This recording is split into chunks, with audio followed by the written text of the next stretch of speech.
Qizlarjonlar, bugun sizlarga sariyonlarni hid kelib turadigan turk oshxonasini olmasi peynirli bo'rak qilishni o'rgataman. Bu retseptimiz juda ham oson, lekin juda ham mazali.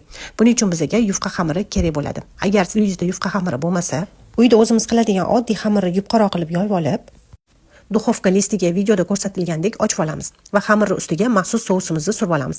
Keyin ikkinchi xamirimizni qo'limizda ikkiga bo'lib, g'ijim-g'ijim qilib, uni ustidan peynirli nachinkamizni sochib chiqamiz.